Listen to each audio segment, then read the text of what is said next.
Qanda qilgan chaqda cho'ngmingini yaxshi taraq qildi qilyapti. Buni qanda asraytmiz. Bu nimaga foyda qiladi, nima ziyon qiladi? Amaliyotda ko'p qism odamlarimiz mushu mingidagi ba'zan ojizliklar bo'lgan chaqlar darhol tibni yangirib davo olmishki, modil hayot, majnun nujoh deganga o'xshash dorilarni yegili amra. Dor yemay turibma mingining taraqqiyotini amaliyotda nihoyat yaxshi asrab, yaxshi taraq qildi qilyapti. Shuni oramizga ba'zi odamlar davo olmishki, Мәжнун Нujah, Qursi Nesyan detgan darli Üstquddi şəhərini başlayıb yemisima daiti bək aqıllı. Əməliyyatda ularning turmushiga qarab baxsaq, bularning turmushi bir nəsrlik yaxshi alaylik borligini bayqalaymiz. Birinchidan, kallasi o'tkir bo'lish uchun qanday qilish kerak? Doim tafakkur qilish kerak. Bu tafakkur qilgan siri mingini qancha ko'p ishlatgan siri minginingki hayot kuchi shuncha oshadi. Doimiz Mavdushining bir gapi bor.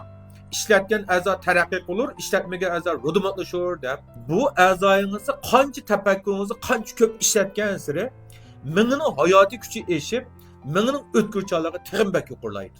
Ikkinchidan, yetarli qinib uxlab bergan chig'ingizda mingining orom olishi yaxshilanib, mingining hujayralari o'z-o'zidan tez suratda yengilib, mingiga bo'lgan uzuqlik to'liq yetishgandan keyin mingining hayotiy kuchi tig'inbak tez oshalaydi. Nurg'unliga yoshlarimiz hozir qiyinlikni tez berib qatgan bo'lib qoldi. Sababi nima?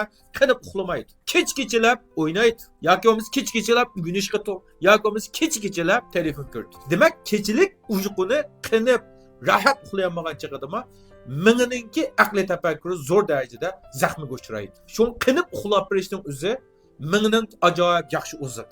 Uchinchidan, muvofiq miqdorda gap so'z qilib berish minginingki aqliy quvvatini, inkosini nihoyatda bak yaxshi ilgari surib nurg'un odamlarimiz bor, tafakkurni qiling desa, ko'zingni yumib to'xtamay tafakkur qilgan, lekin to'rt odamning oldida ikki og'iz gap qilolmaydi.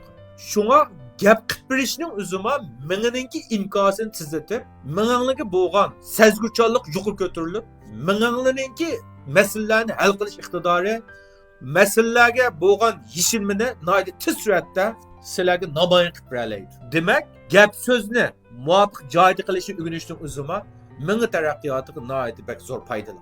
Uningdan bilak nashtini yaxshi qilish. Mushu nashtini yaxshi qilmagan chog'da qanotga o'xshash moddalarningki mingiga sumurlishi to'llab ketib, mingining hayotiy kuchi zo'r darajada to'llab ketadi. Shu nasht qilmagan odamlar o'zida oson charchayotgan, oson mag'durlanayotgan ahvollarni keltirib qo'ydi. Shunga do'stlar, menga ojizlik ahvollari kelgan chog'da, bular o'zingiz yosh o'tir yosh holatdiki, oson untugoq, uyqusiz, oson chechilayotgan, ichingiz titillayotgan, aqliy tafakkuringiz bir jumlani deb qo'ygan, ikkinchi jumlaga kelgan chog'da esingizda chiqayotgan, bunday ahvolga kelgan chog'da bevositalam doriga eslab olmay, men yuqori degan ishlarni silab mansanglar balki qisqa vaqt ichida doriga tayanmay turmay aqliy quvvatinglarning, mingi tafakkuringlarning texnik eshishiga yordam qiladigan bo'lalaysiz.